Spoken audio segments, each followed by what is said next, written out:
Hello, everybody. Welcome back to the Boss Rush Podcast, a great place to play games and be better. I'm one of your hosts, Corey Dirrig, and alongside me is the mad pharmacist herself, Stephanie Klimov.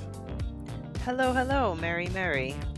Yes, Mary indeed. Should I be wearing a Christmas hat?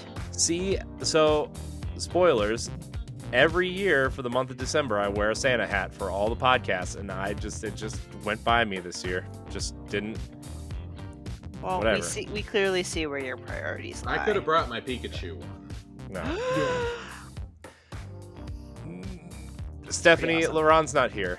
He skipped out on us because I spent quality time with the boyfriend. Same. Hey man, that shit's important. Stop. No, it's not. We all know it's because I'm here. We all know it's because I showed up, okay? Not important. The two voices you do hear, though, are the man, the myth, the legend, Matthew Kiel. Hello. Soup on a beat like a bowl of chicken noodle. How are you? Hello. I'm great. How are you? You ready? Are you ready? I'm ready. I think. I mean, we'll see. You know, it's soon, right? Soon-ish? Oh, it's March. Are you talking about me being a father? No, we just started the third trimester today. Soon. So March. Anytime. March. No, yeah. It could be January, the end of January. I have a feeling it's going to be. I have a feeling we're going to be cursed with a Valentine's Day baby. Valentine's Day don't mean nothing. It's fine. Well, here's the thing. I would like the day that I traditionally spend having alcoholic beverages with my partner and watching the Golden Girls. It doesn't have to end when you have kids, man. Let me I tell understand that, but if it's their birthday, that's just it doesn't have to end. I mean, probably not till when he's in, you know. As a parent, you will learn and you will carve a way. It will not be easy. It will not be easy. It's not easy. It's not easy without a kid. We're both healthcare workers. It's wild out here. Oh yeah, you're right. Yep, I forgot about that. You know what's not easy? Coming up with nicknames for our final guest tonight. You know him from Tower Casuals, the Jotun Toten Vault Dwelling, the Spire Watching, the Cowboy Looting, the Eyes of Tomorrow. My favorite co-host on the Citadel, Mr. Josh Finney. Thank you. Glad to be back. It's been a long time. It has. Josh, I was going to save some of those for tomorrow on Tower Casuals, but some of them were too good. It's okay. We can reuse them. We can recycle names here, Corey. We can. And technically, this doesn't go out until after Tower Casuals, so just saying. You're going to look like you're stealing from yourself. Yeah, I am. It's okay. Yeah. It won't be the first time. It won't be the last time. Nope. So a couple quick things. This is the last official episode of the year for the Boss Rush podcast. I'm not sure if there's going to be any extra things going on, but for patrons, I'll find a way to mess with you. I know, normal listeners. There won't be any episodes between what's Monday's date, the 19th and the 1st, whatever that Monday is after the New Year is when normal podcasting will resume. Everybody's getting a nice break. Well, the Monday is the 1st, so are you waiting till the 8th? Are you sure? Then? Is Monday the 1st? Positive. Or is Monday the 2nd? Monday's the 1st. I'm almost positive Monday's the 1st. Or wait, I'm sorry. Monday is the 2nd. I'm thinking of my new schedule, and my Sunday is a Monday. Or my Monday is a Sunday. So it's okay, Matt. I forgive you. That's fine. There was something else I was going to say, but now I forget. But everybody's going to enjoy their holiday. There might be 1 or 2 episodes go up of something, but no normal regular episodes. Also, before we get started, it's Patreon time. I want to thank all of our patrons, all of our Patreon producers. Remember, if you want to support us, you can get early access to all of our shows for just $1, or you can become a Patreon producer for $5, or you can subscribe to the new silver tier, which is our community interaction tier. If you want to vote on Talk the Walk games, if you want to submit questions for our interviews, if you want to do After Dark topics, you can head on over there for that one. Of course, all of our content will remain free, so you can just listen with your ears and be happy. Our Patreon producers for this episode of the Boss Rush podcast are Adriel Munger, Austin Campbell, Celeste Roberts, Christian Skipper, my wife, Sana Dirrig, Francisco Santillan, Rebecca Jewell, and a new Patreon producer today. But he's an old friend of ours. An old listener of ours. Matt, you know him. Don't downplay this person. I'm not. I'm very excited. It is Deshaun. Deshaun Malone. Our friend Deshaun Malone has. We love Deshaun. Finally jumped in. Is he the one that actually suggested that I host one of these shows? I don't know. Maybe. That seems like a Deshaun move. If that's you, Deshaun, I love you. He also made he's not wrong. Laurent host something.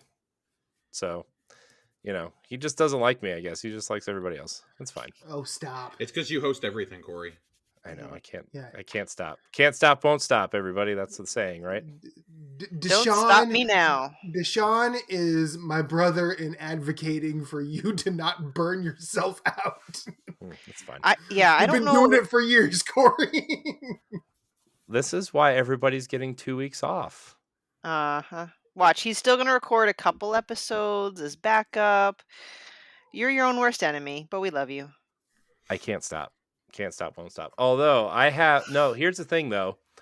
Since the first week back, we're doing our personal game of the years and our game of the year discussions for this show and POW Block.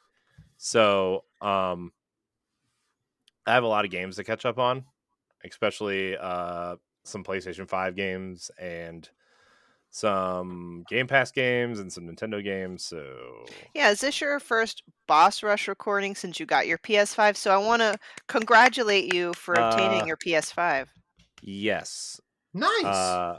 Yeah. So I got it on Friday. Let's see. I got a few things. I got God of War. I got the God of War bundle. That's all you need. I ended up getting Death Stranding because it was on sale, and I upgraded my Uncharted games because it was $10 to upgrade those. So I was like, whatever. And then I re-downloaded Horizon because I'd never finished the Frozen Wilds DLC, even though it's my only platinum. Okay. Well, you didn't have to do the DLC to get the platinum, so I know, but I was in the mood to play Horizon because I actually wanted the Horizon bundle and they were out. So Horizon Forbidden West will have to wait till after the holidays. But yeah, so catching up on those games. Also, Stephanie, I downloaded the cat game to see how not mediocre it is because you keep yelling at me because I said it was mediocre on the air. Which show did I say that on? Probably POW Block, because I don't listen to ones that I'm on. I hate hearing my own voice. It probably was POW Block. Like, it's a mediocre game, or maybe it was Crossroads. I can't remember, but I was deeply offended. Oh, I said no. I said I bet that game's mediocre because everybody on the internet loves cats, and I think that gave it a boost. Two things can exist at the same time. Wasn't it nominated for Best Indie, Best whatever, First Indie? I don't care. Game of the Year. Look, Xenoblade Chronicles 3 was nominated for Game of the Year, so I don't pick who wins, okay? Listen, Corey, there are a lot of cat games out there. There are a lot of cat games out there. As a cat person who's downloaded lots of really crappy cat games. And there are, a lot of them are terrible. A lot of them are really bad. All I know is the sequel to one of my favorite games of all time got snubbed in every category again. Oh, the Horizon? Yeah. No, I honestly have not played Horizon, but I was kind of mildly upset. I was like, that seems kind of wrong. I should have maybe best either narrative or even art direction or something. They definitely, because it needed It needed something. They got screwed on the first game too. I know. Just that year. I know. Zelda and God of War that year too, right? No. Yeah, that's the irony. No, God of War was Zelda 2018. So all right, well, definitely Zelda. It was definitely Zelda. It was Zelda, but something else came out that year too that beat it out in a couple categories, but I forget. Oh well, poor Horizon. All I can immediately think of is Nier Automata, Persona 5. Persona 5. Yeah, might have been. By the way, Nier Automata, great game. Fucking A, right? It is. I'm going to talk about a great game. Let's talk about Persona for the next hour and a half. Only an hour and a half. Yes, I'll contain myself. The vinyl just arrived the other day. I am happy as a pig in shit. Let me tell you. Jeez. So all right, yeah. So before we get into our Game Awards talk, we normally don't do news on this show, but there are a couple things that are kind of scratching an itch, I guess you would say. It's really my Monster fault. Hunter PS5 2023. Okay, see, at first I got excited because that would have been my personal platform of choice, but then I realized it's still not cross-platform, right? And there's still it won't. I don't think this one Xbox, Game Pass, and PC are all crossplay. Okay, well that doesn't count. I'm just talking about like, for example, counts for Xbox and PC players. Okay, well, for example, which you are, by the way. Well, I play Monster Hunter on my Steam Deck. Not the ideal way to play Monster Hunter. I am more likely to play games. I hate to say it, on my PS5. I tend to just ping pong between my PlayStation and my Switch. It's kind of my go-between. But why start over? Not that I'm very highly leveled up in my Monster Hunter right now, but I put all this time and effort. Stephanie, I'm already getting it. So if you want someone to play with, just hit me up. On PlayStation? Okay. Yeah. Okay. When you need a break from... Huh? I'll explain why I'm there when a little bit later, but yeah. Oh, perfect. Yes. Okay. So yeah, what were we talking about? Oh, news. News. Just first, again, this is like all me and it's all my fault, but it is. You guys did talk about it on one of your expansion pass, but Universal Studios Hollywood, we got a date for Super Nintendo World. I thought it was Super Mario World for the longest time, but it's Super Nintendo World. They're opening on February. Oh crap! I wrote the news article and I already can't February remember. 17th. Thank you, February 17th. I'm so excited. I'm taking my son because I can't afford Disney. I realized doing the math, I could not afford Disney. And my son, I told him today and I showed him the trailer. Kid is over the moon. He's so excited to see a real Mario Kart. I'm using a lot of quotes, but yeah. I'm like in that SNL skit with Chris Farley. But this is called a laser. Yeah, a laser. Yes. So yeah, that's the first thing. I'm very excited. I don't know what it's going to be like. I assume it's going to be kind of tight. I've never been to Universal Studios in Hollywood. I'm hoping there's enough to do. Well, I think right off the bat, I think there's going to be I think there's 4 rides. I think there's the Yoshi's Island thing.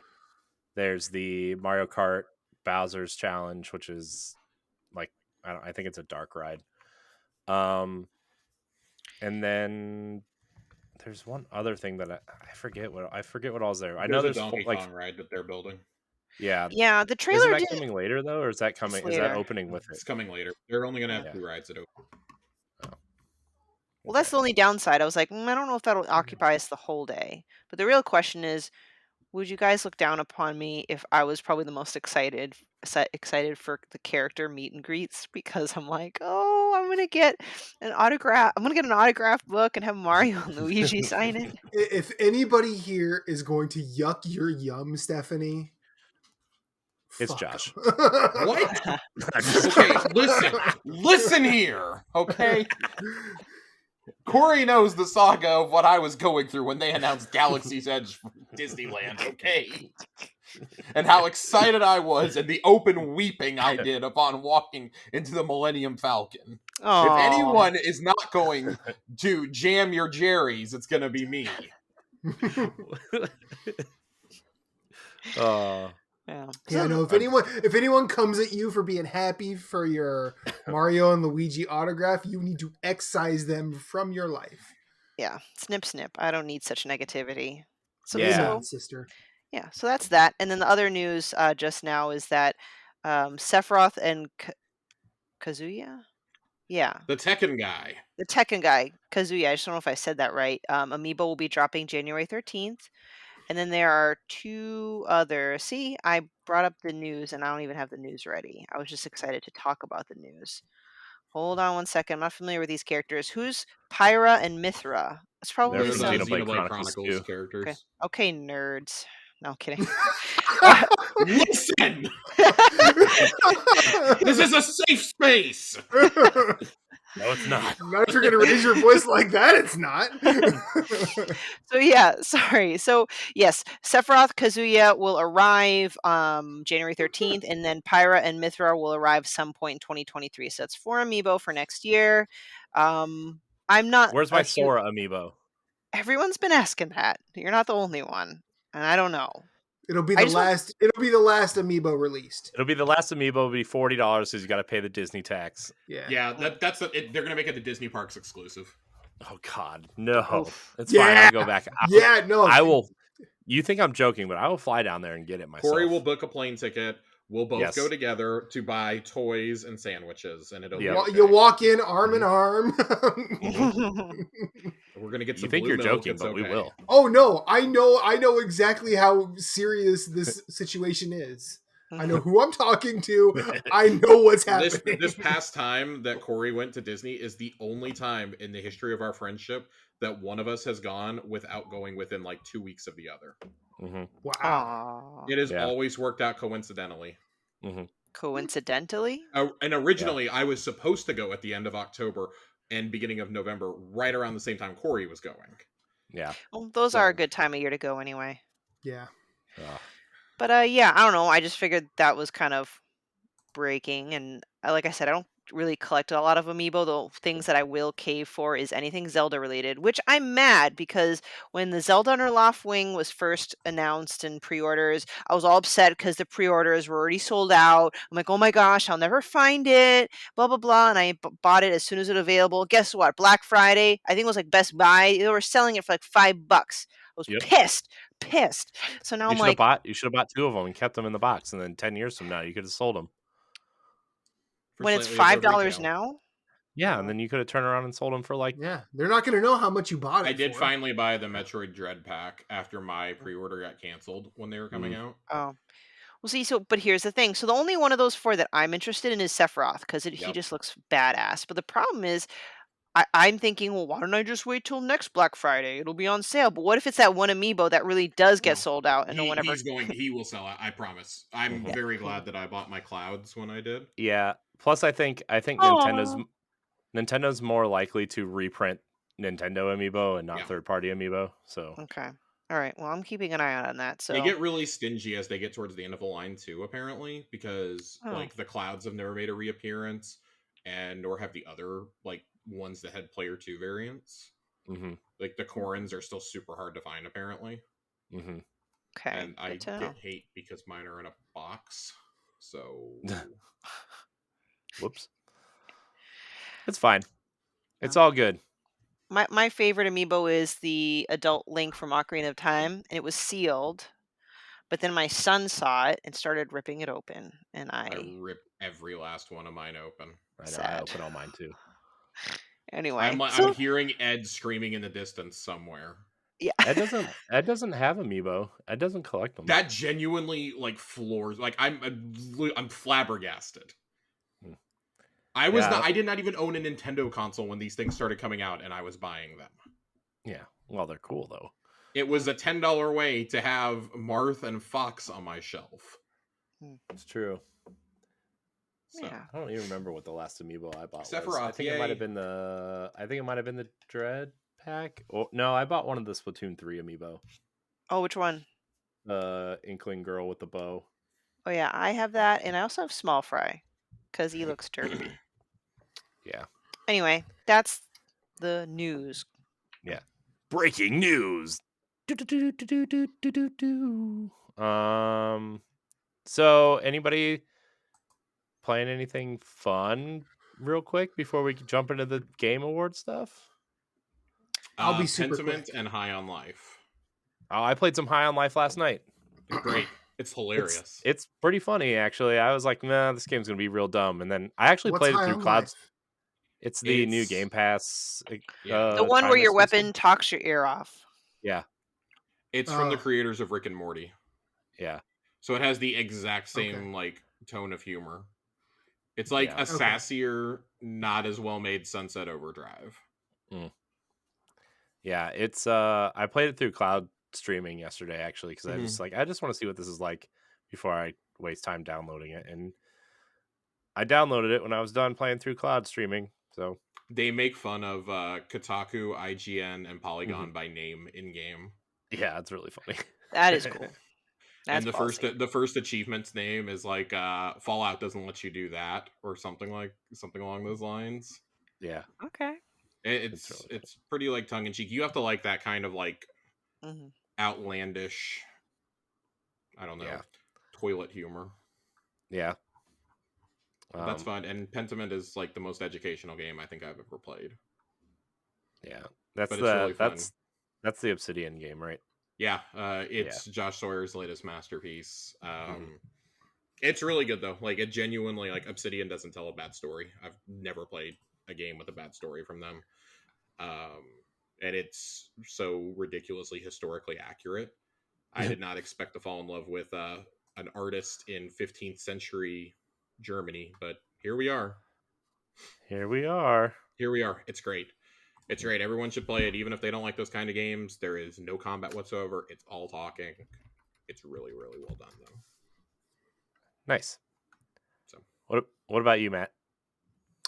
So I started Signalis. Okay. Or Signalis, or however you say it. It's essentially a pixelated Dead Space, kind of Resident Evil. And I've fought the first boss. And I think this game is really cool. The puzzles in it are very Resident Evil. Like you have to find specific keys, things like that. And essentially the enemies that are around are zombies, and you can choose to engage or stealth around them. And when you leave a room, they do not follow you, which is kind of nice. So it keeps the sci-fi pseudo scary game relatively stress-free for me. But I do think it has a bit of personality, and I'm looking forward to finishing it in time for consideration for my Game of the Year list. Also, I'm still playing Monster Hunter like it's my job.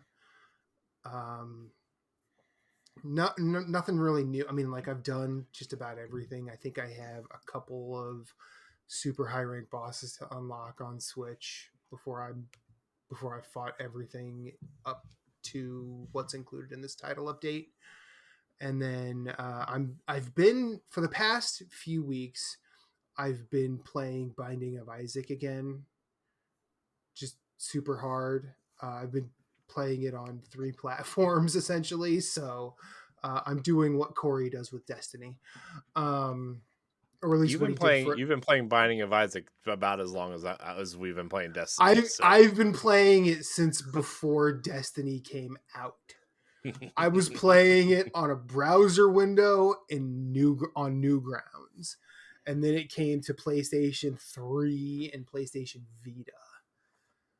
I've been playing Binding of Isaac for a long time, and I finally got to the new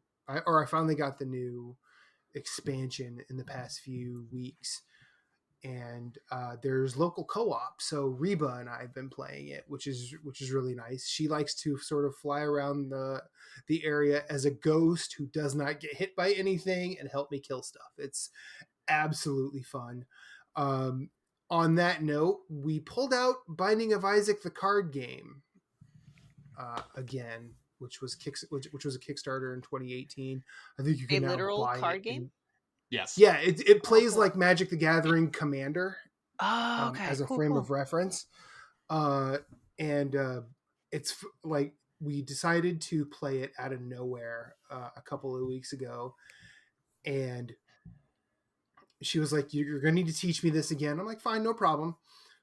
So we played with like hands, with basically our hands up, and I would start going through like how I would do things, and it started to really sing for her. So we've played like 4 or 5 games of that in the past few weeks, and she is now completely into it. I think I figured out a while back that any sort of physical game with a deck building mechanic is usually going to go over well in our house. So it's really cool that it really made me happy to have a few really wild games of that.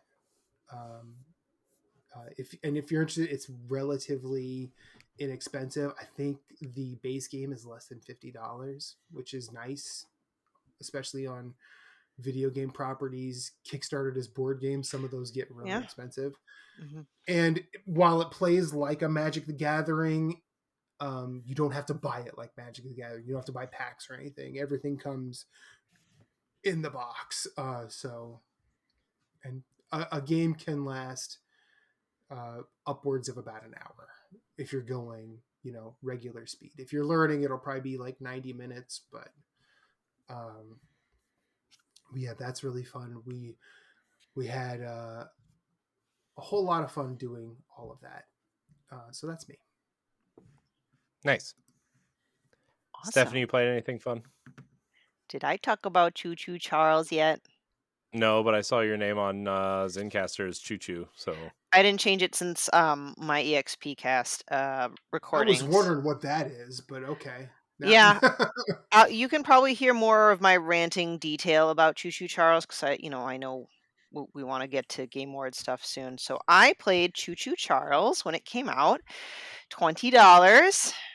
I paid for that. It was an indie game that I saw on Day of the Devs, and it is literally about a train named Charles that has a clown face and spider legs and eats people. And you are hired to go on this island where Charles is terrorizing the people that live there, and you're tasked to kill it. So you drive around on your own little choo-choo train, and this is what I didn't know until I played it. The whole premise is you must go into 3 mines and collect 3 monster eggs and put the eggs on a shrine to summon Choo Choo Charles to a fight to the death. And you collect scrap metal to upgrade your train, paint, you can paint your train, and you do side missions like finding a pickle jar for the pickle lady. Interesting. Okay. And how much did your dealer sell you for this? Because, I think I'm going to need a dose. I mean, listen, I have a legitimate fear of clowns and I hate horror games, but I was more so laughing than terrified of this game. If you don't take it seriously, it is kind of a one that you could laugh through, but I just don't know if it was worth the $20. It's a short game. It's 2 to 3 hours. I also watched Markiplier's stream of it, and he had some funny commentary, but it was a weird game. It was really weird. It kind of sounds like that Futurama episode where Santa Claus is an evil robot. Except it's Thomas the Tank Engine. I think it pretty much is. Yeah, it's like an evil version of it. And you need to murder this bloodthirsty spider train. So, but now I kind of want to know what's going on with this pickle lady. Oh man, just like I'm sure there's a clip of it somewhere. Just YouTube, like Pickle Lady from Choo Choo Charles, and you know what, that actress should get Performer of the Year instead of Christopher Judge. That Pickle Lady, I nominate her. It's like my pickles. I can't live without my pickles. Oh gosh, what is happening? I bet her speech would have been shorter. Yeah. Yeah, dude. But yeah, other than that, playing Pokemon Violet because it's like an addiction and I can't stop even though it's janky as heck. I play a little bit of God of War 2018 because I really want to catch up so I can play Ragnarok. And a little bit of Super Mario Party because my son is making me and he does not understand. Yeah. He does not. Boy. He doesn't understand why he loses. Nobody does. It's fine. Did you tell him that? Did you tell him that nobody understands why they lose in Mario said Party? that's like the least logical competitive game ever.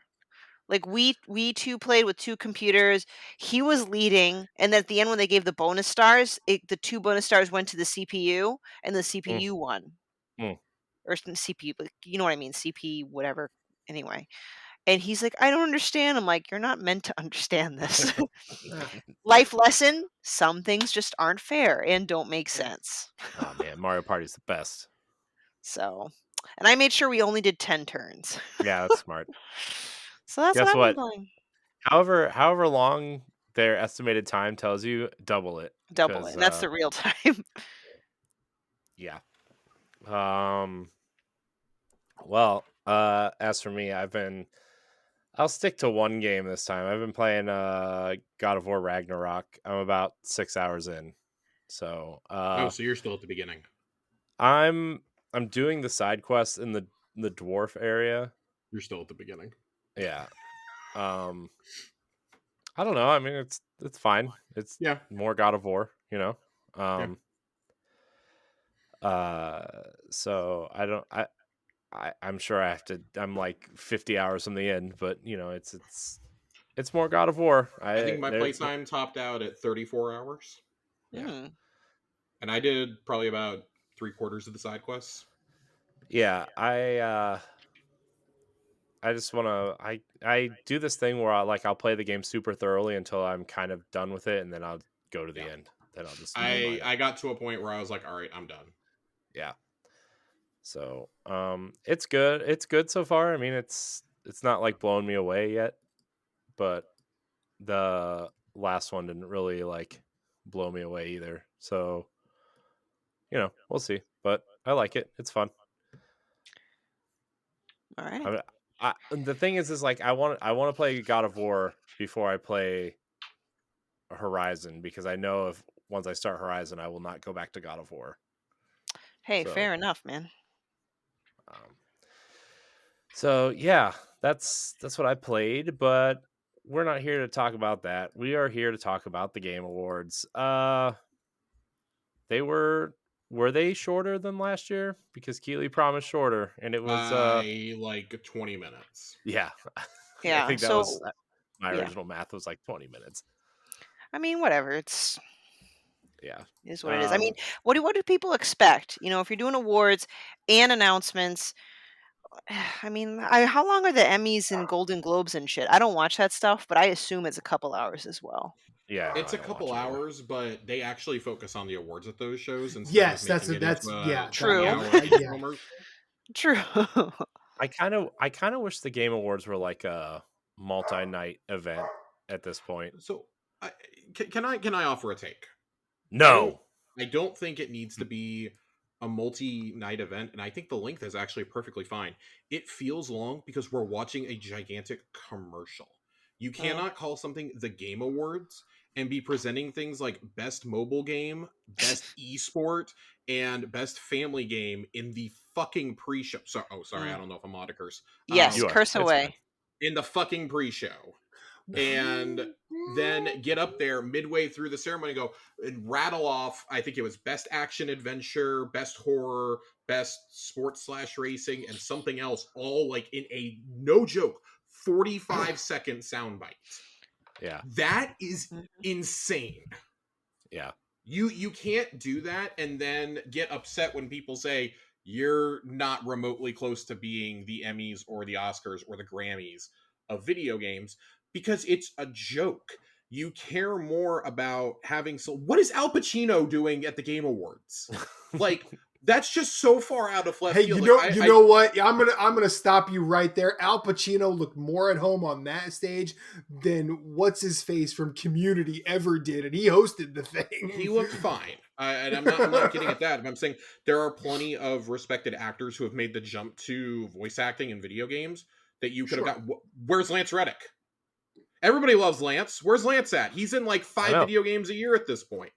Like, they showed a game he was in. Lightfall. Okay, I don't care if they showed the game he's in. I'm saying you can have like actual actors there without having to be like, oh look, we got Al Pacino. Oh look, we got the fucking Muppets. I love the Muppets. Is the Game Awards the place for a Muppet? No. Yes, yes, they are. Yes. It so is. It so is. You've been outvoted.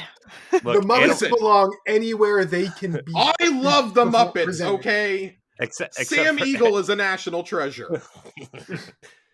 Animal can hide in a box, okay? Animal can hide in box.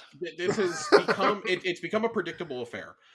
We're going to cram the awards into little sound bites, with the exception of Best Direction, Game of the Year, Music, and like Best Performance. Those are like the 4 I can remember off the top of my head. We're going to cram those in. Yeah. We're going to sit here and we're going to critique companies that don't show things here, aka Microsoft. We're going to sit here and get upset that Microsoft didn't show something when the last 3 years all I've heard is you shouldn't be using this as a marketing platform. We're going to promote a bunch of mobile games nobody cares about. Why am I getting commercials for like things like DoorDash in the middle of this? That's kind of weird. If this was on TV, that's one thing. It's a Twitch stream. What are you doing? Maybe somebody was hungry and they were like, "Oh, I could have food DoorDash to me." That was a good reminder. It's become predictable. You're going to cram all those into sound bites. You're going to have predictable winners. You're going to have Hideo Kojima's going to show up, and we're all going to fawn over it for whatever reason. And Keeley is going to bring some sort of puppet up there against its will. Like it's become a thing that just. I don't know, and I'm a big defender. I love that Keeley has this passion for wanting to do events in the game sphere. I like that he does the Gamescom stuff. I like that he's starting to do the summer stuff, and I've been a fan of the Game Awards. I'm not a fan of the fact that we're not actually making it about the awards. It's become how many reveals can Jeff Keighley cram into the show? Mm-hmm. Yeah, and that's just when it's like one trailer after another. It's like you're gonna tell me that Jedi Survivor needed the floor at the Game Awards? You're gonna tell me Horizon DLC needed a spot at the Game Awards? Like something like Hades is a little different, I guess, but even that, like Hades won Game of the Year, like from multiple different outlets. It was a finalist at the Game Awards a few years ago. It's just become this thing that like I don't think it needs to be like we measure how good the show is in terms of reveals. Like, no, we don't do that. You don't see us critiquing the Oscars based on what Marvel trailer they showed me for next year. You don't see me at the Grammys going, oh, well, you know, Taylor Swift announced a new album on stage, and that's just, nobody else did. Come on. It's just, we've made it more about the reveals than about the actual awards, and that's really sad for something that wants to be considered in the same breath as these other notable shows. Like, oh, we got Joseph Ferris back to sit there and tell us to fuck the Oscars again. Haha, that was funny 4 years ago when it happened. It's not funny anymore. Now it's just kind of, go away. Just go away. It's kind of annoying. It's the same thing. Like, come on. I don't know. Put the focus back on the awards, Jeff. I love you.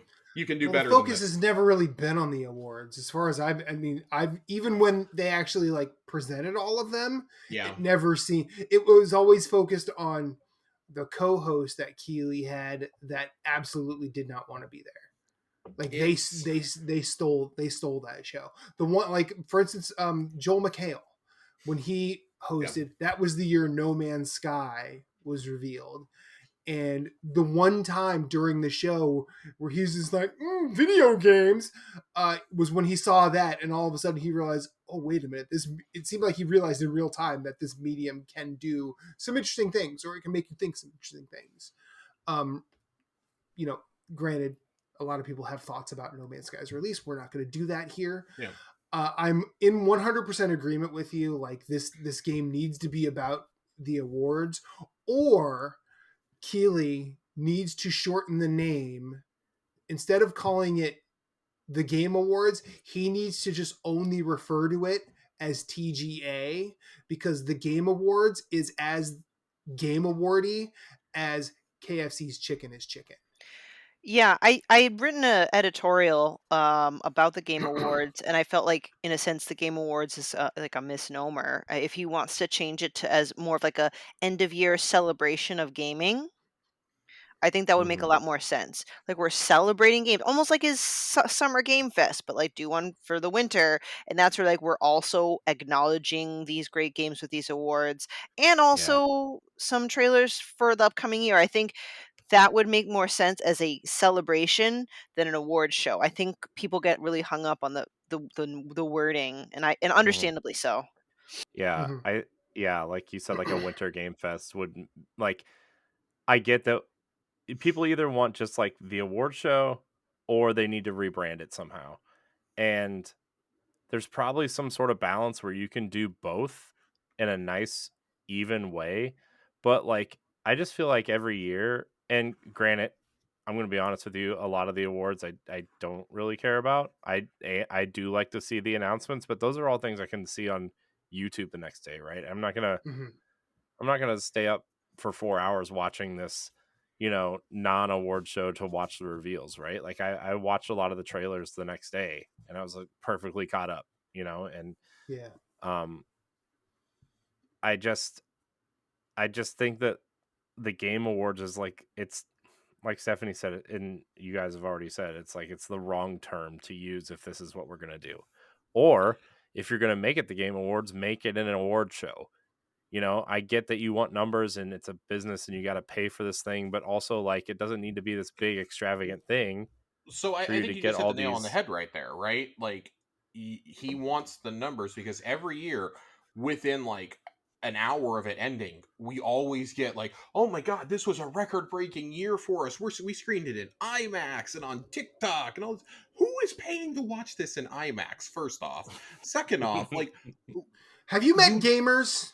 I don't understand. Yeah, I have. They're the ones who only want trailers. Like, exactly. This may be the wrong medium to try and push this on. Like, I think you can do it, and if he would focus on making it more about the awards and less about the flash, like, why do we need to rent out a theater where gigantic awards shows go on? The Microsoft Theater in LA has been used for events like the Oscars, and I don't know if the Grammys have been there, but it's been used for big events like that. Like, Jeff, maybe just like stop caring about the celebrity of it all, like the pageantry. Like, just do the fucking show.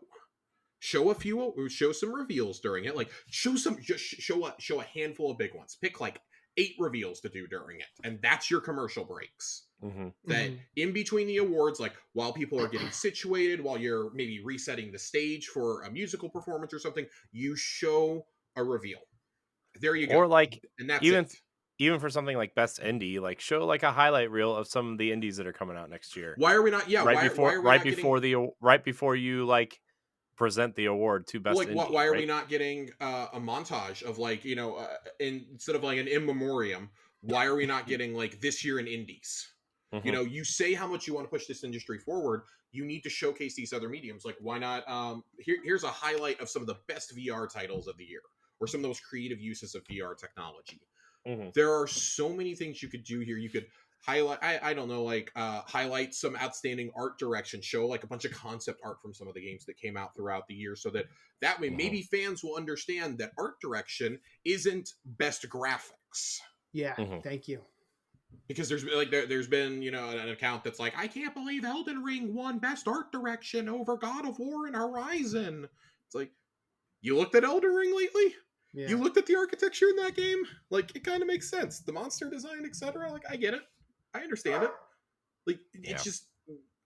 And gamers are a very fickle bunch, right? We like to complain about absolutely everything. So that's not what I'm trying to do here. It's just like, I think that Jeff has the bones of a good show, And this would have been fine if this was the step he was taking in 2018. But he took that step in 2018 and saw, people really like that. And then just has quadrupled down on it. Well, I think see, here's my take, just as based on just kind of adding on to what you said, Josh. Mm-hmm. The difference between like games as an industry, and this is on, I am not in the games industry, I just like to play video games, so there's probably going to be a lot of things I am missing. I'll at least leave that open. But as a fan of film and music, and someone who has paid attention to the Oscars and the Grammys and the Golden Globes and the American Music Awards for a time, the difference with games is there's, in film specifically, there are people who watch the Oscars or the Golden Globes to find out what they missed. Like, what came out this year? What should I watch? Then there are also people who like pay attention to film 24/7, very much like we probably pay attention to games, or at least Corey and Stephanie. Well, you as well, Josh. Just because I the one with the least, podcasting, obligation right now. And the crowds that pay attention to music and film splinter off into two equal-sized chunks. The people who like the popular stuff and the people who like the art and indie and underground stuff. With games, 80 to 90% of the fandom are only looking at AAA titles. And because of that, there are plenty of people in that 80 to 90%, and I'm not saying any of them are here, will look at a game like Stray or like Celeste or like, indies that, or even Hades. And Hades, well, you could argue whether or not that's indie, just because I know that Supergiant does have outside money. They're not publishing it themselves 100% of the time. Like, they do have additional funding. As does like Stray, Outer Wilds, Kentucky Route Zero, like anybody that's published by Devolver or Annapurna aren't necessarily indies. But the people who are most interested in that stuff probably tune out for the Game Awards, because it's going to be a AAA hit parade, or it is just, like we've said here multiple times, it's a multi-hour long commercial where the awards themselves are an afterthought. It doesn't seem to shine enough of a spotlight on the craft, on the work, on the absolutely rewarding experiences of the prior year. Another thing about games is this is predominantly put on by one dude, whereas the Golden Globes and the Academy Awards are put on by, I say committees, but they're also like associations. They're like guilds, essentially, where people pay to be put in. And there's not one of those for games, except maybe the DICE Awards, because those are all game developers. I think that's all game DICE developers voting. As far as like an awards show go, DICE is definitely like, I think, should be the more respected. And within the industry, it certainly is. This is definitely more for the pub. I like the comparison you just made there with, like, when you look at the Oscars and the Golden Globes. So, like, the Golden Globes is voted on by the Hollywood Foreign Press, right? Yeah, and exactly. That's basically, the Game Awards is the Golden Globes equivalent to the Oscars, or to DICE, if you were going to speak in video game terms. I think DICE is probably the correct comparison, because this we make fun of the Golden Globes for the shit that they nominate, compared to the Oscars, where it's like, oh well, most of the time, it's at least good quality. It may not be your cup of tea, but it's good quality, right? The Golden Globes, it's like, I don't know about this Elvis movie getting like 8 nominations. I don't know about that. Sure. Not sure about that. And that's kind of how I feel when it comes to the Game Awards. Like, you think you hit the nail on the head, where like they're nominating the flashy stuff, and that the Golden Globes tend to do that too. Like, oh, Avatar's not even out, but we're going to nominate this thing for Best Picture and Best Director, right? And entirely feasible happens at the Oscars, right? But like, sure. Top Gun Maverick, we're putting it up for Best Picture. Like, all right, let's calm down a little. Like, Top Gun aficionado here, let's calm down a little. And I kind of feel the Game Awards have gotten that way too. Like, and it's also like you go and you nominate like the token indie for Game of the Year, knowing it's going to lose. Yeah. And then, oh, but look at all the awards we gave it. It's the big winner of the night. Yeah, because it won every other indie category. Yeah. Like, that's... I don't know. I think you're onto something here, though, where like I would like to see the committee be people that are actually in this industry and not just a handful of like bloggers, YouTubers, and a few like actual journalists that cover the industry. I would like to see it expanded to, let's make our own academy of sorts. Let's invite I don't know, like 150 voice actors, and they get to vote on the voice acting portion. Right? We're going to invite, a conglomerate of game directors and like artists and sound designers and all this and that to like specifically vote on certain categories. But we're going to let everyone who's a part of this voting body is going to get their vote for like best action game or something like that. And then boom, at the top, everyone gets to vote for game of the year. Like indie game, let's let the journalists vote for it, and let's let, heads of studios that are less than 50 people or less than that, or something like that, vote on them. And see what you're actually doing. Are you familiar? Are any of you familiar with the magazine Sight and Sound? Yes. Okay, so Sight and Sound does their greatest movie ever poll, their 100 greatest movie list, every 10 years, and it's done exactly that way since 1952. Like, they've done that. They do it every 10 years. This is the year it just came out. They did just put it out like a week ago. Yeah. And since 1992, they've also done a director's list where the directors vote. And my favorite thing about it is when people react to this, like, how did Sight and Sound pick this particular movie as the greatest of all time when Citizen Kane exists? And I'm like, how they do this. You know exactly how they do this. They're not just they and like recently on Twitter, like Sight and Sound has been just saying these were the votes. Like, these people voted this way. So, it's not the problem that you think it is. Maybe it's just a lot of people really, really like it, and the people and the votes went that way this time out. That's sort of the beauty of doing it every 10 years. And have it and changing the pool based on who's actually alive, not just who's in your editing room and able to participate. But yeah, I think that there has to be a better way, or at least a way that seems more respectful of the medium. Because this kind of seems like, for lack of a better term, a dog and pony show.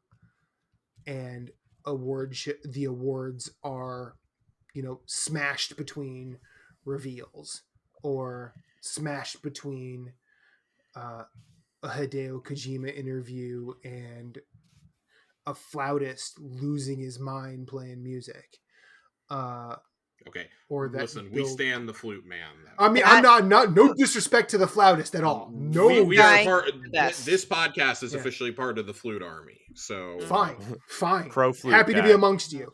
Pro flute guy. But then, like, and I'm just going to say it. With the final award, I'm not going to say who won. But how did anyone not see the Bill Clinton kid coming?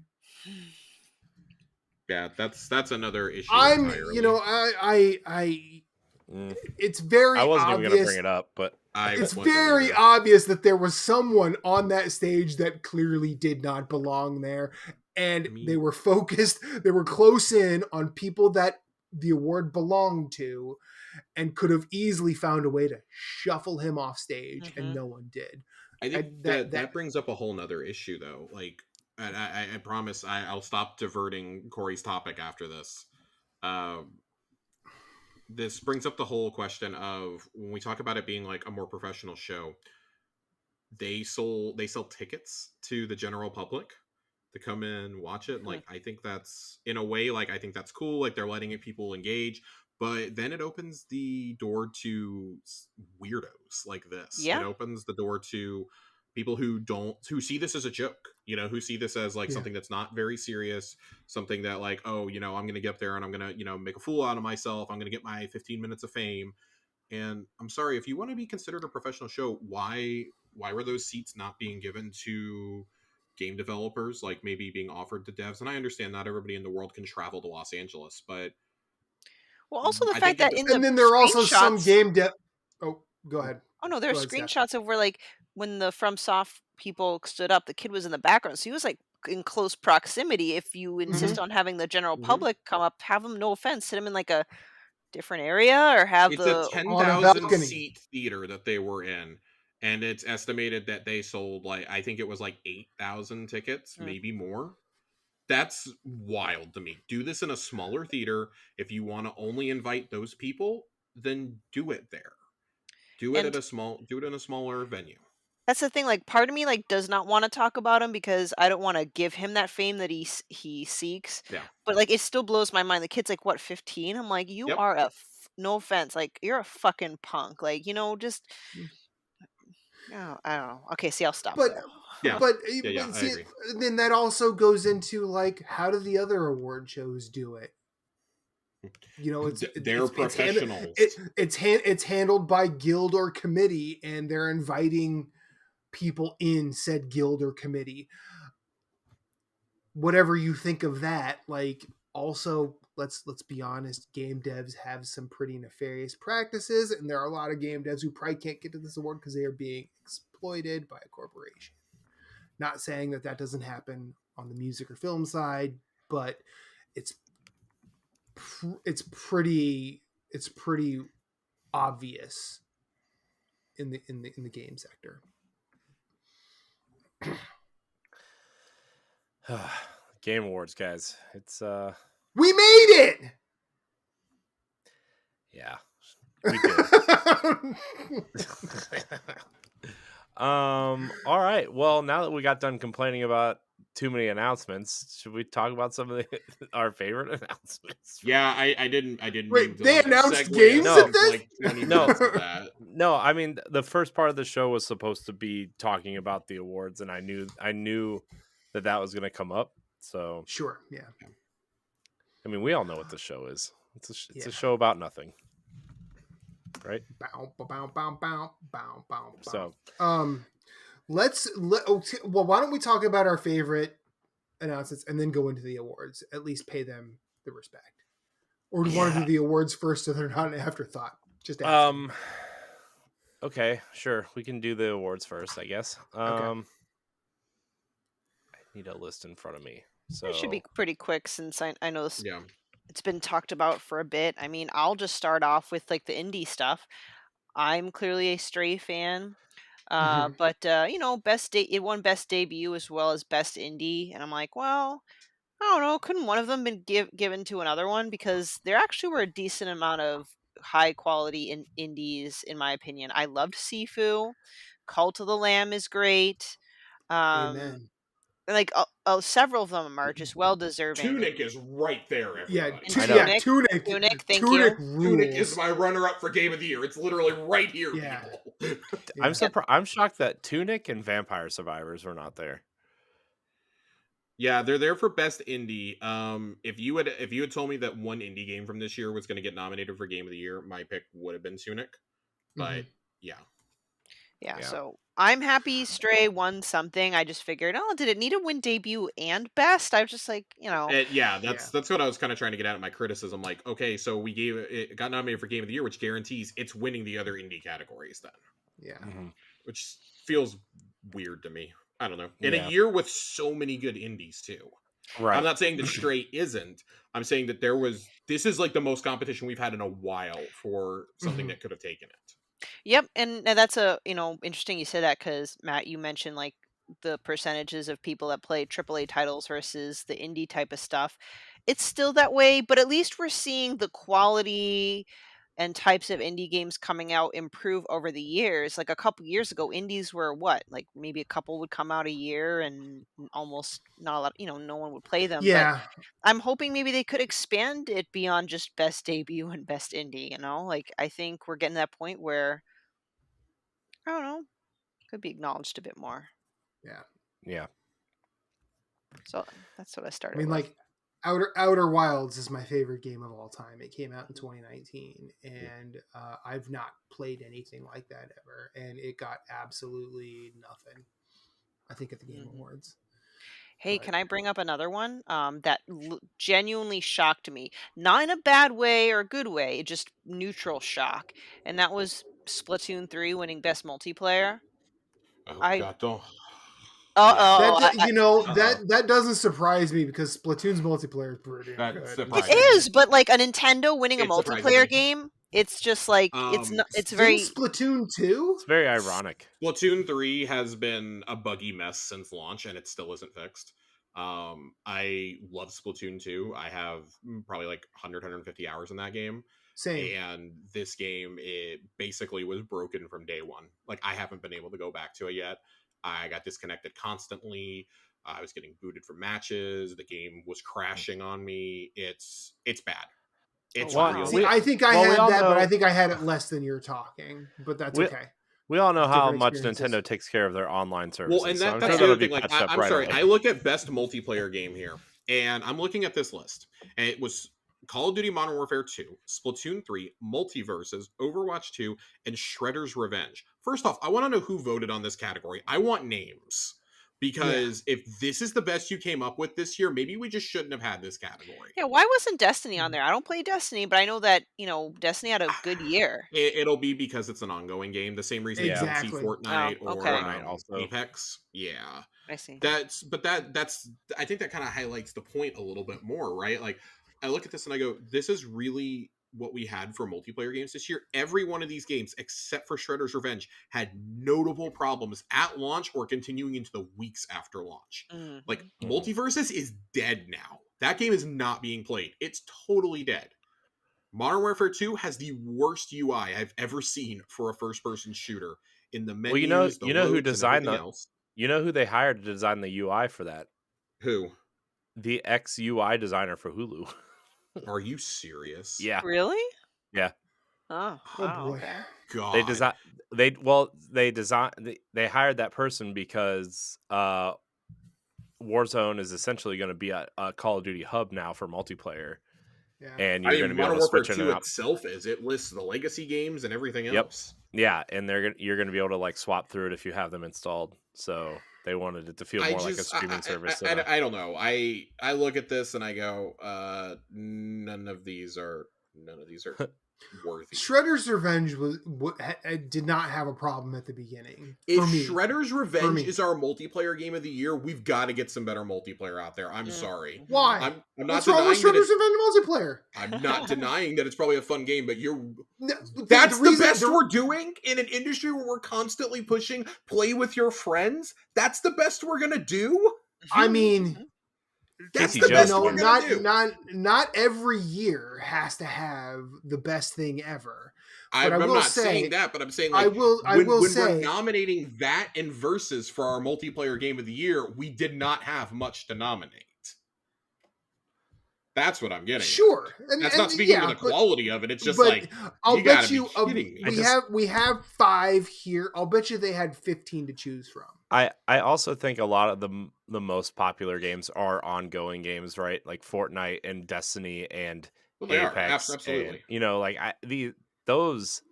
those are the multiplayer games people are quote unquote really playing, are the ongoing ones, right? Right, and I get that. It's just, so give the ongoing games probably a bit more respect, and do an ongoing multiplayer too.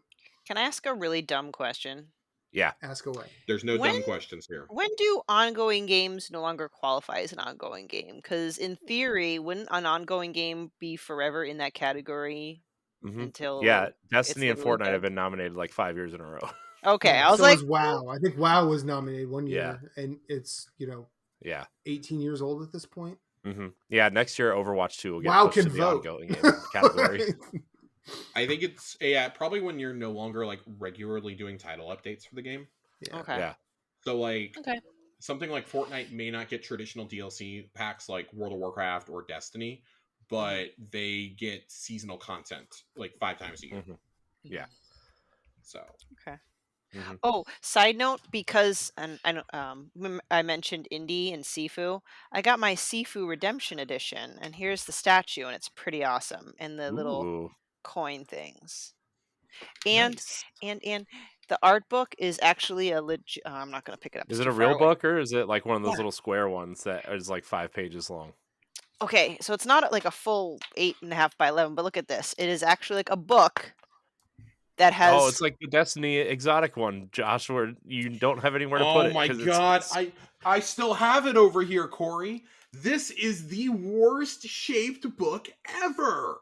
I know. I hate that shape so much. It's a bad shape, but I still prefer this over like the small, dinky, dozen-page art books that they will give you in a collection. This actually has substance to it, so that's cool. Well, I paid real money for this book, so I bought this book on its own. Yeah. It sticks off my bookshelf. It's really agitating. Dude, when they first announced that, I thought it was going to be like the Destiny Grimoire books, and it's not.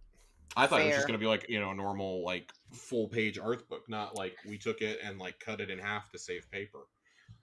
You know what art book, side note, is actually kind of a pain in the ass? It's the Monster Hunter World art book, because I got it as a Christmas present, and that thing is, I could probably are you talking about the official complete works? Yes, I could kill someone with that if I swung it at them, so it was heavy. It's a beefy boy. Yeah. There was an award that I wanted to bring up. It's a chunky boy. Yeah. All right, what award? Player's Voice. I want to talk about Player's Voice for a second, because this award underscores why the general public should not be allowed to vote on anything. The fact that Genshin Impact and Sonic Frontiers, and I mean that feud has turned like violent. Gotta go fast. They are like, those subreddits are on lockdown on Reddit because people are brigading them. Imran Khan had to block his Twitter his Twitter account, because he basically was like, Sonic Frontiers should not be in this conversation at all when you look at the other games that were up for this award. And he was like legitimately getting threats from Sonic fans. Dear Lord, what's wrong with people? Yeah, the internet was a mistake, everybody. You're listening to this podcast on the internet. It was a mistake. This award, none of us would be. You're all complicit in this fucked up mess. Keely has had to go like, well, I'm going to look at it, see if there was any evidence of bots. Like, bro, I'm telling you, in a world where Genshin Impact and Sonic Frontiers are your 2 top vote getters, there was some fucking manipulation behind the scenes. I'm just saying. I don't know. Yeah, Player's Voice is a mistake. You shouldn't allow people to vote for it. Letting Genshin Impact and Sonic Frontiers make the top 5 of anything is horrible. Also, Genshin Impact is totally an ongoing game. Mm-hmm. Yeah, gotta go fast. Why is it eligible for this? Gotta go fast, Josh. No other ongoing game is eligible for this. So why? Yeah. This is weird. This whole award is just weird. And Keely's like, it's not being manipulated by bots. It's totally manipulated by bots. Come on, you got to be kidding me. I think, didn't Keely actually make a comment about bots? Like, after removing all the bots, here's the winner of the viewers, players, whatever. Yeah, more like doubling the bots. Like, anyways, I digress. This is why you guys don't get a say in anything, because we can't trust y'all with a voting button. Okay? Sorry. This award show is now a dictatorship that children cannot help decide the outcome of. Are there... Oh, go ahead, Stephanie. Oh, I was just going to say, I'm just making this comparison of our EXP cast. We're a humble little podcast, and Stoy sent out a survey, and we had like over 800 responses, and most of them were bots. And we're just a tiny, tiny little podcast. I can only imagine the garbage that they get. Tiny little butt cast, am I right? Oh! Whoa! Are there any of the awards that you thought should not have been in there besides the Gamer Choice ones? I think Best Family Game is a waste, to be honest. Yeah, I think that's a very... I don't know if it's a waste. It's a very awkward one, though. Just call it the Best Nintendo Game and be done with it. Yeah, it just needs to be better defined. And I just hate the fact that was one of the categories that was in the pre-show. I'm like, come on, really? Yeah. Also, why is Game of the Year Marvel Snap being relegated to the pre-show? Because it's a mobile game. Yeah, but Marvel Snap is legitimately better than most of the games out there this year.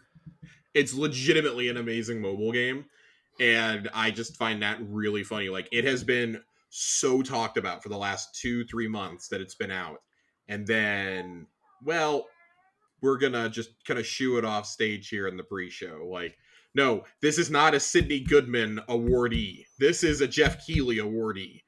This is Marvel Snap we're talking about, people. Like, this is a category that had, mind you, Marvel Snap, Apex Legends, Diablo Immortal, and Genshin Impact in it. You're going to tell me that wasn't going to be on the main stage?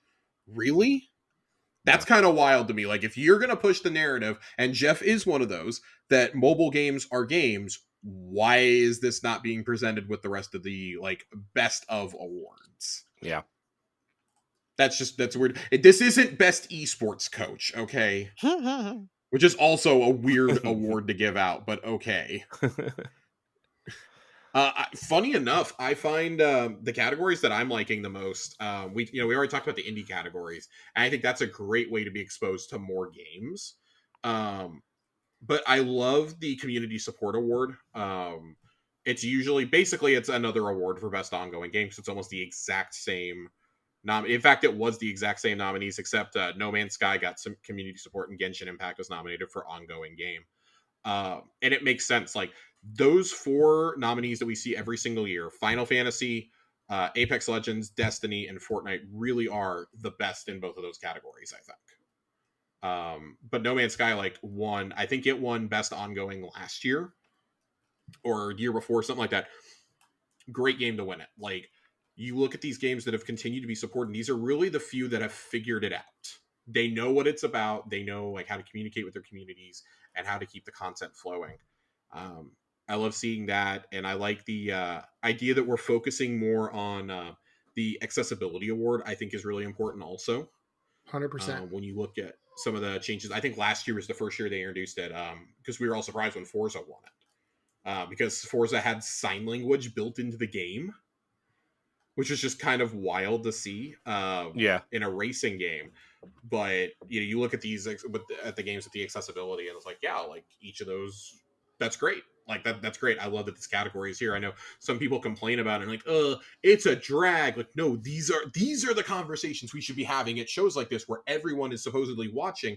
This should be raising your awareness of things like indies and accessibility initiatives, and let's praise these games that have great communities and great great community managers and this and that. Like, these are the awards I like seeing. I could care less about the award for where is it, best action game or something.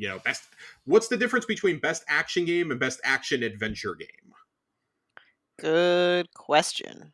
Because they're totally different nominees for both, and I have been confused at looking at this. Like, it should just be best action and best adventure. I don't know. I feel like those are totally different categories. Also surprised that Bayo 3 won one of those. Yeah, I was kind of shocked at that too. But I mean, yeah, looking at this list, I would say I would have thought it would be Neon White or Sifu for best action game. Yeah, I thought a lot of people really loved Neon White when it came out. I did, until I played more of it, and I'm just like, Yeah. Well, I mean, we had that big conversation about Bayonetta 3 a couple weeks ago, so. Has anyone actually played Bayonetta 3? I haven't played it yet. No. Zero desire. I haven't played it yet. I will at some point in the next couple weeks because of PAL Block, but I don't really have any affinity for Bayonetta. I'm glad it exists, but it's just one of those things where I'm glad it exists and I'm glad people like it, but I just haven't had any real desire to play it. I will say though, I might try the Origins one that they announced, only because it's more like a genre that I would play. Yeah. But that did seem to come out of left field though. I was like, huh, okay, didn't think we needed it. Yeah, that was a weird announcement. Also, side tangent, did you see how he's already talking about Bayonetta 4 and how he wants to make like 8 or 9 Bayonetta games? I don't know if that's the franchise to do that, but okay. I mean, if they think... I guess if Nintendo's going to keep writing your checks, I guess you can do that if you want. But, I don't know. Whatever. That's fine. Anyways. I do appreciate when you look at the bigger categories, that there's actually a healthy mix of games that I didn't think would get recognized in some of those. And in particular, Immortality got nominated for both game direction and narrative. And then, of course, Plague Tale got nominated for narrative and Game of the Year. Stray, direction. Didn't Immortality get nominated in performance as well? Yes. Yes, and it should have won. I'm sorry, I love Christopher Judge, but it 100% should have. Actually, Man Engaged should have won. Since you mentioned the larger categories, God of War won the most, and this is by no means a knock on God of War Ragnarok. Never played it. I'm sure it's very deserving. But do you feel that recency bias is definitely a thing? Yes. Oh, 100%. Yeah. Yes. So I say yes with that certainty, but then I look at Elden Ring winning art direction, game direction, and game of the year. I think it proves that the game can come out at any point in time, and if it's a transcendent experience, like Elden Ring seemed to be for so many players, like everyone I've talked to who has played it and like beaten it all the way through has said it is literally one of, if not the absolute best game they've ever played. And it's coming from people who don't like Dark Souls or Bloodborne or Sekiro or anything like that. I think that, like, on the subject of recency, like, we're holding this, and the cutoff date to nominate things is like the beginning of November. And Keeley's explanation has always been, well, it can get nominated the next year. We saw this fiasco with Jedi Fallen Order a couple of years ago, which 100% would have won Game of the Year in 2019.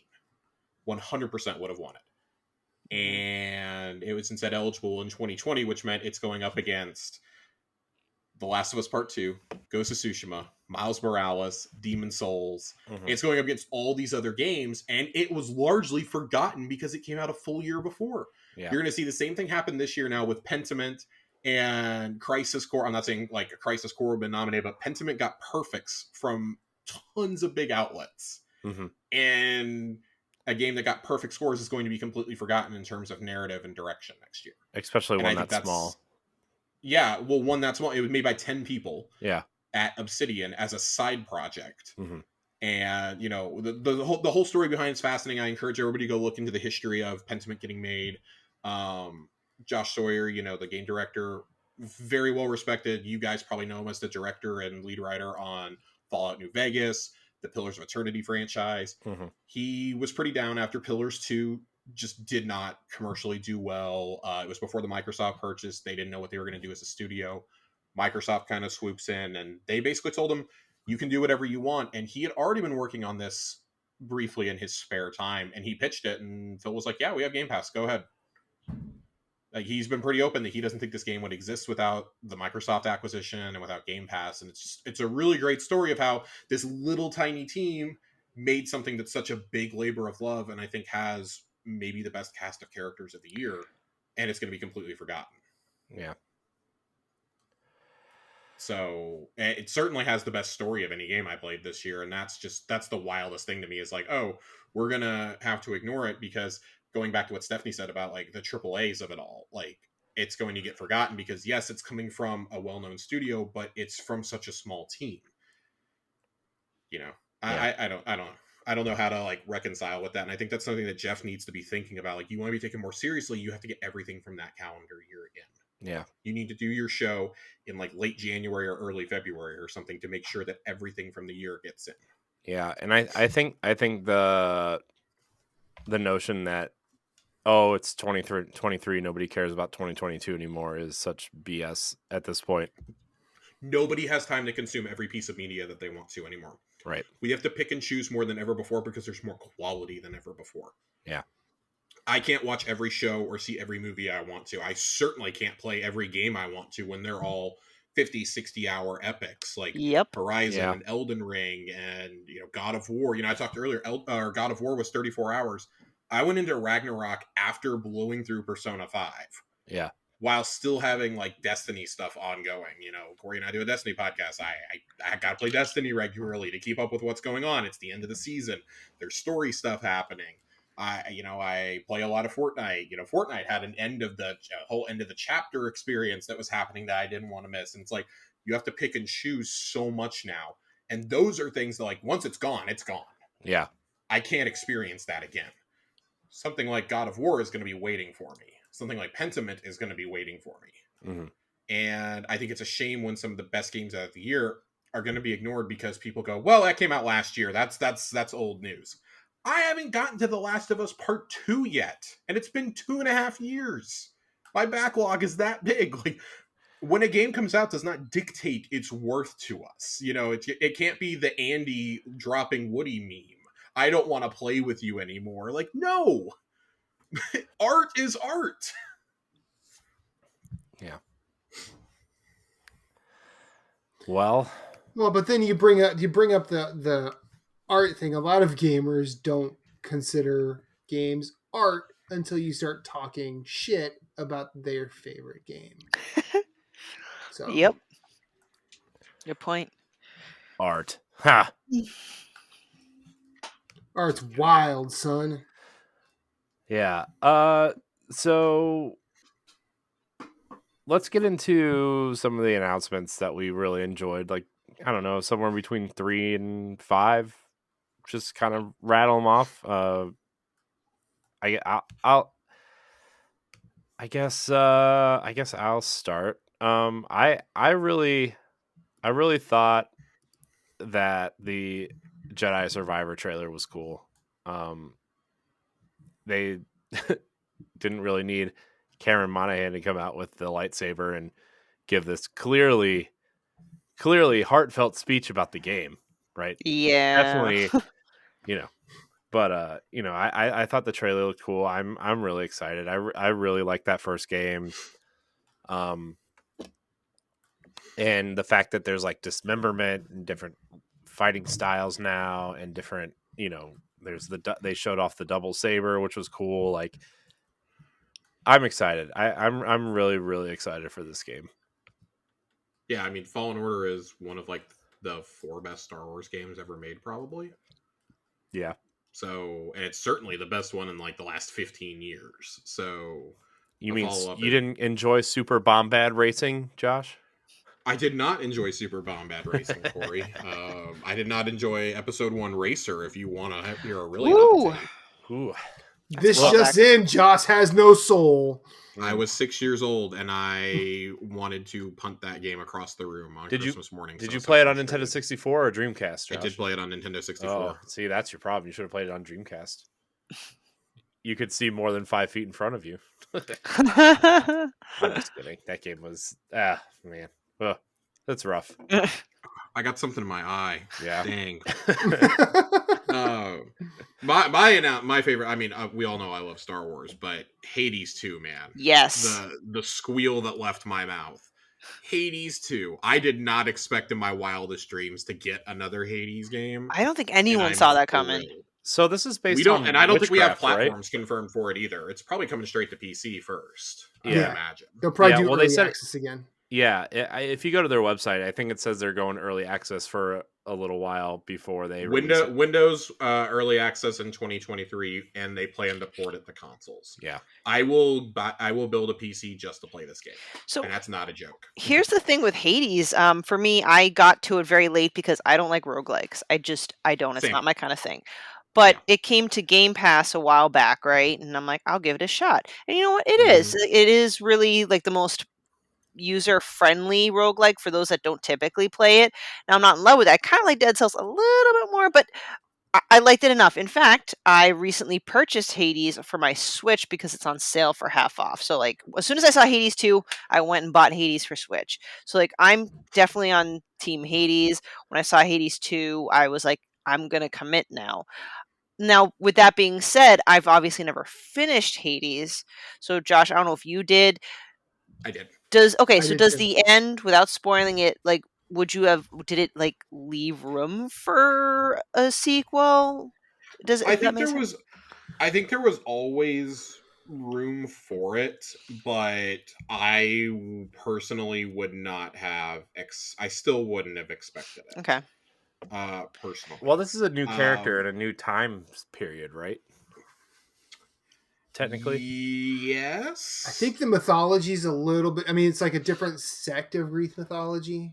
Yeah, but it has to do with like witchcraft, though, right? Like that's like the big draw this time.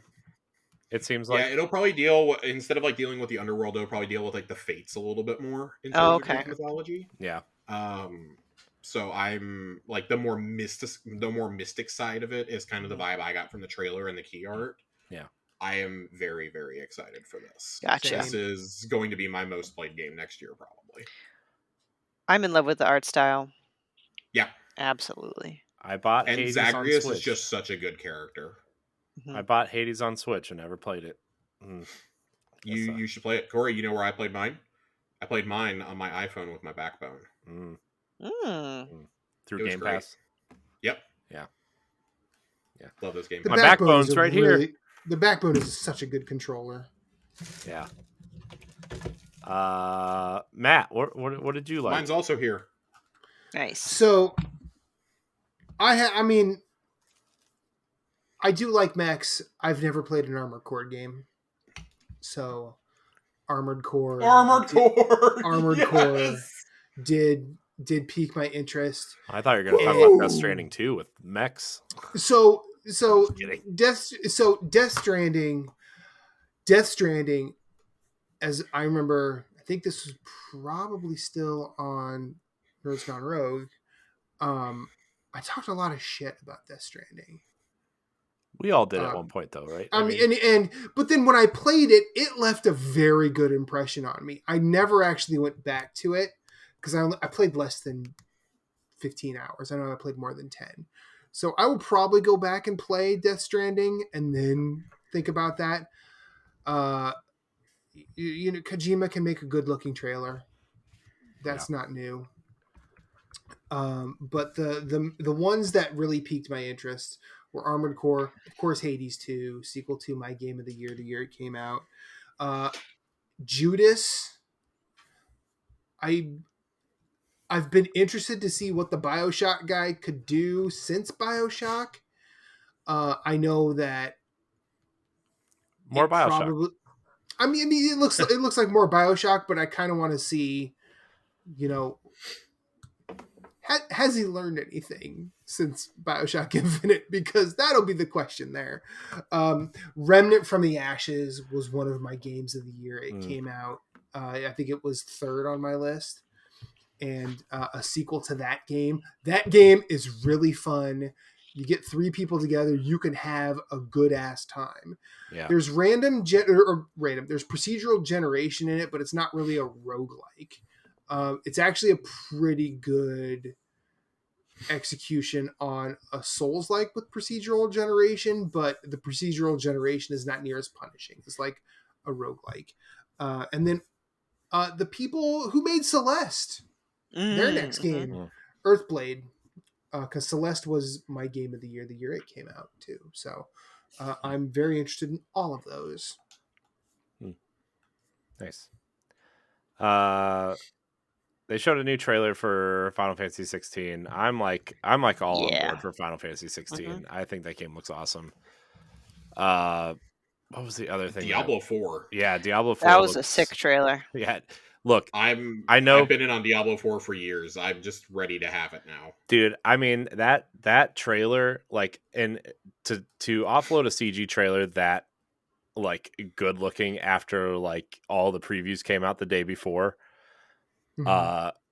just kind of felt like Blizzard was maybe this is never mind, I'm not going to use that term because of everything that's going on at Blizzard. I was going to say flop their big old dick on the table, but probably shouldn't say that. We have credible evidence that literally happened with the yeah, that's true. But man, that trailer, they know how to make a big budget trailer, man. Diablo 4 looks really cool. I had two other ones real fast. Baldur's Gate 3 continues to just be like one of the most exciting games that I may never get to play. Is it not coming to console? Not currently. It will eventually, but they had the timed exclusivity with Stadia as a console. Well, that ends on the 18th, so we don't know. Well, we don't know what's going on that side of things right now, but it certainly will not be on consoles at launch. That's for sure. Yeah. They don't have enough time to pivot that. I would expect it in 2024, but again, we talk about like me wanting a PC. This and Hades are going to get me to get a PC next year. I'm going to spare everybody talking about the Lightfall trailer, because if you haven't played Destiny recently, a lot of that probably made no sense whatsoever. Oh my gosh, it was so good glorious. Though. It was glorious. I can grapple on the back of a Titan. I'm very excited for it. Grapple yeets. Grapple yeets. A1 Johnny's probably going nuts right now. He grapple was yeets. My favorite dessert. He was messaging me in real time when it was happening. That's how I knew the trailer had aired. Everybody was like, "Oh my god, thunder yeets with a hunter grappling," and it's everything I've ever wanted in this game. So that's glorious. Some beautiful artwork was shown of presumably it kind of looks like the Winter Wars Garden from the Destiny lore. Yeah, that was really exciting there towards the end. The voiceovers. The thing that may have shocked me the most, though, was the trailer for the Cyberpunk DLC with Idris Elba. Yeah. I could not believe that. First off, I mean, Keanu was back for it, and then they got Idris. Yeah. And it looks awesome. I have been a Cyberpunk truther since it came out. I enjoyed it. I miraculously got through without too glitchy of a game. You played on Series X, though, right? I played on Series X. Yeah, I did too. I didn't have any issues. I think it crashed on me one time, but I had some issues the first day, and then they released the emergency patch, and I was fine after that. Yeah, but no, I'm totally here for the DLC. I love Night City. I love the world they created here. Very excited to see what they do, especially after Edge Runners. I think there's a lot of renewed interest in the IP, and that makes me excited. I like the tabletop RPG of Cyberpunk from Mike Pondsmith. And I think that this is going to continue like his vision and his legacy for this. I hope they brought him back in to consult on it like they did on the base game. Yeah. But yes, very excited. This is going to be awesome. I want some more references to the Edge Runners crew. I want a few of those guys to show up. Yeah. Stephanie, you got it? Oh. Sorry. I was going to ask if you had any other things. You guys covered the things that I enjoyed. Hades 2, Earthblade, and even Death Stranding 2. I didn't play the first game. I have no interest to, but just, trailer got me. We'll see. But what I want to note, and it's not necessarily that I think it's going to be a good game. I don't think it will be, and nor am I necessarily hyped for it. But I don't know. The one with Chuck Norris in it. Oh my gosh. Crime Boss. Crime Boss? Oh my gosh. That's kind of batshit looking. It really is. So I just felt like it's worth bringing up, like them just pulling in all these big names, and again, Chuck Norris, Vanilla Ice, and Danny Glover going into Rob Crime Boss it up. Yeah, those three. Woo! Somewhere, someone is saying, "I'm too old for this shit." I hope he says it in the game. That'd be hilarious. Yeah, someone's gonna say it. Yeah, it's like an obligation. That would be funny. I bet he says it. But that was it. That was the only other additional thing I wanted to mention. Nobody's excited for Transformers Reactivate. I want to see what kind of game it is first. Man, I mean, I've been burned too many times by Transformers games. Can we just get like a nice re-release of War for Cybertron and Fall of Cybertron, or like a game in that vein? So you've heard the rumor about Transformers games, right? There's 2 in development. Yeah. There's the one that we got at the Game Awards, and there supposedly is a second one that Certain Affinity was working on at some point in the past. Yeah, I know. If they make a Transformers game, now I'm intrigued. You have my attention. Yeah. Because they know how to make some good maps. Yeah. Man, I just Fall of Cybertron, man. What a great game. The game was Transformers, what a great franchise. Yeah, side tangent. You saw the Beast Wars movie trailer, right, Josh? I did. The night that we did Tower Casuals with Andre, he was like, "Oh my god, you have to watch this." So I promised him I would watch it immediately after. Yeah. It seems Optimus Primal. Yeah, seems all right. Seems. I mean, it certainly can't be worse. Yeah, it seems. Hold my beer. No. We had Optimus and the Knights of the Round Table in the 5th one, I think. So it literally cannot get any worse. I didn't see the 5th one. All I know is I didn't either.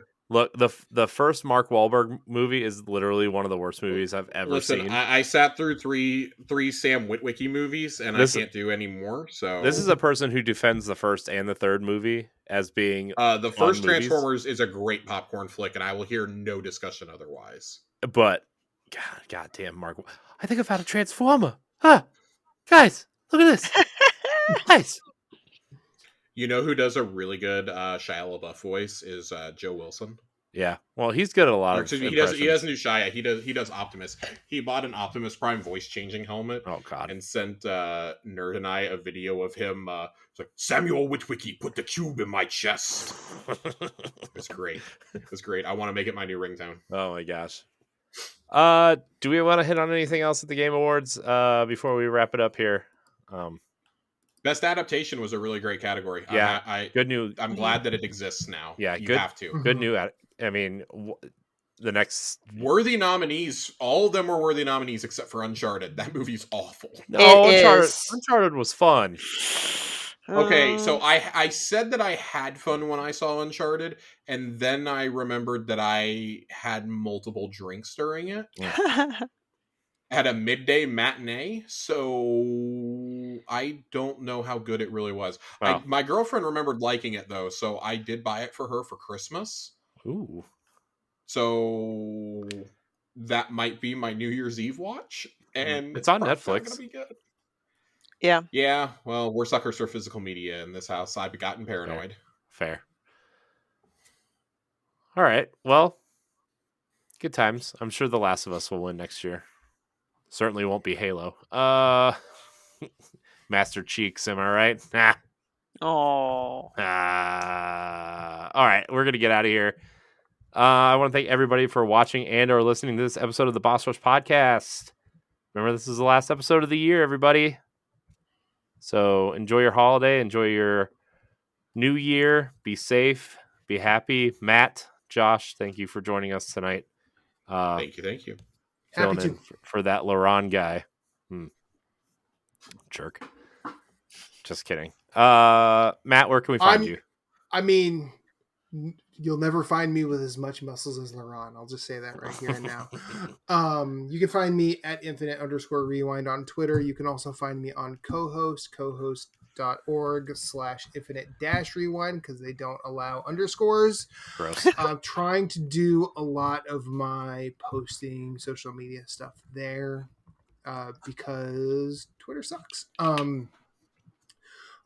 Also, you can find me co-hosting a few other podcasts. See what I did there? One is called Trivial Merit. My friend Caroline and I, we basically try and make playlists to get us from a good mood or a negative mood to a positive mood using 8 songs of a particular artist or theme. We recently recorded Smokey Robinson and the Miracles. Next up is Tom Petty and the Heartbreakers. Yes. Then you can also find me talking movies with my buddy Jesse. That show's called Freereeling It. We recently watched The Prestige. The next thing we are doing is not actually a movie. We are going to talk about the Sight and Sound list that came out, our reactions, and just kind of have a discussion about it. Not really a response or like a, hey, this list sucks because I don't like doing that. And then the third place you can find me, or the third podcast you can find me co-hosting, is called the Bald Gun Guy Podcast, where Scanline Media has invited me to go through the Hitman World of Assassination trilogy one level at a time. 6 entire wonderful Scanline Media rules. Support them any way you can. Check out their shows. They do a lot of great things. But if you want to find me, Bald Gun Guy Podcast, Gun Guy Pod on Twitter. Josh? You can find me on Twitter at Josh_Finn, 2 N's, and every Friday morning on a brand new episode of Tower Casuals with Corey. Yes. If you like Destiny and you like good sandwich talk, come listen to Tower Casuals. Sandwiches. Sandwich casuals, as we say. I love a sandwich. I am craving a Cubano. Oh, God, I could go for a good Cubano. I could go for a banh mi right now, too. Yeah. You guys are making me hungry. Stephanie? Where? What? Who? What do I do? Twitter, Instagram, at Klimov, KLIMOV_author. Boss Rush Podcast, After Dark, EXPcast. I will also be making a guest appearance in a future Dinosaur Machines podcast episode, which we will be talking about Tunic, so stay tuned. I don't know when that's going to...